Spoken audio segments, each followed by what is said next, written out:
So we'll leave Clifton and continue through Swinton. Things start to change a little. The further you travel towards Pendleton, the Height and the inner city districts, the more you're heading into what many locals would describe as the real heart of Salford. Now, before people start arguing in the comments, every part of Salford is Salford.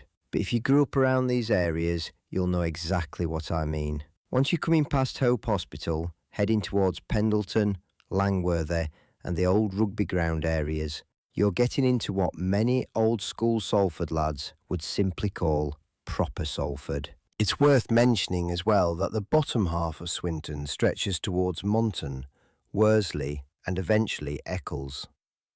Those areas have their own stories and identities, which we'll cover in future episodes.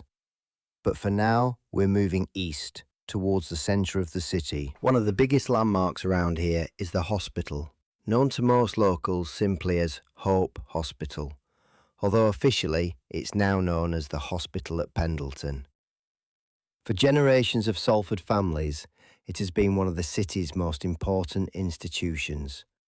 Whether you were born there, treated there, or visiting somebody there, almost everyone in Salford has some connection to the place. Not far away from there sits the Height and the Dutchy estate. Now we're talking. For anyone who remembers Salford in the 1980s, 1990s and early 2000s, the Dutchy had a serious reputation.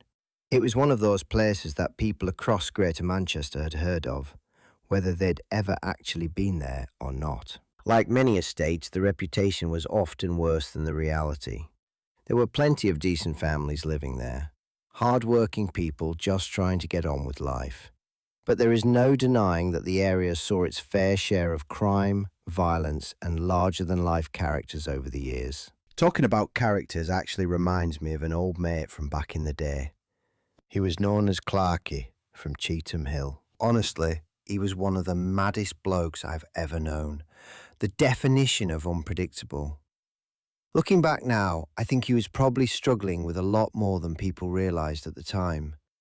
He had a good heart.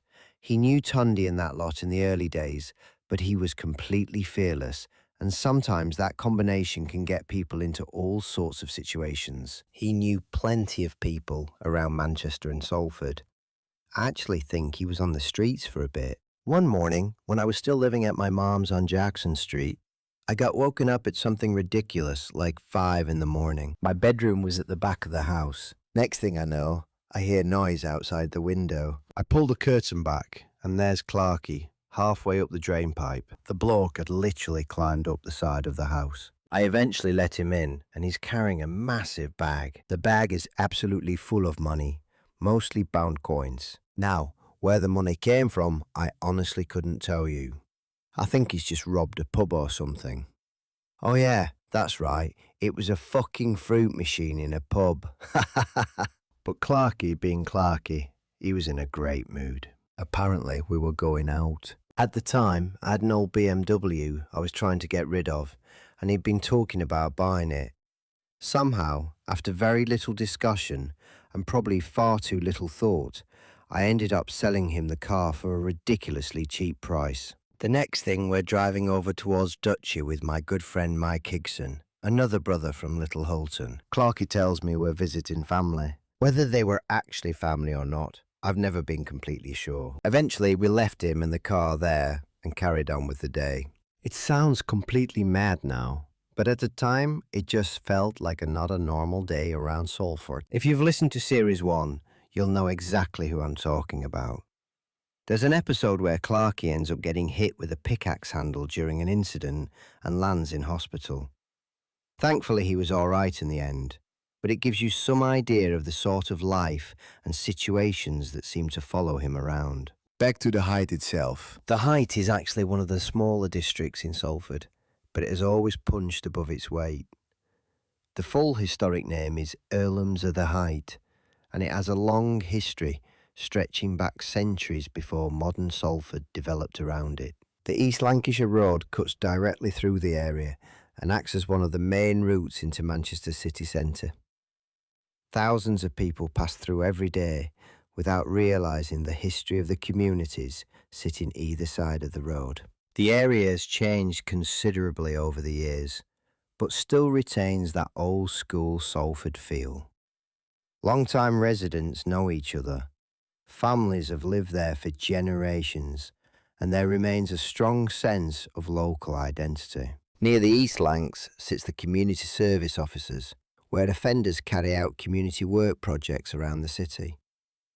Depending on the day, you'll often see teams out cleaning, painting, or carrying out maintenance work. There are still a few pubs around the Height as well, although nowhere near as many as there once were. Like much of Salford, many have disappeared over the years as drinking habits changed and redevelopment took hold. The area has seen its fair share of incidents too. Shootings, gang disputes, and crime stories have all passed through here at various points over the decades. But like everywhere else we've discussed, that's only one side of the story. The other side is the community. The families who have stayed through good times and bad. The neighbours who look after each other. The schools, churches, sports clubs, and local businesses that keep communities together. From the Height, the road naturally leads you towards Pendleton Roundabout and then down Langworthy Road. And that's where many Salford people will tell you you're entering the very centre of old Salford itself. The terraces, the old estates, the stories, the characters, the history. This is the Salford many people think of when they hear the name. And that's exactly where we'll be heading next.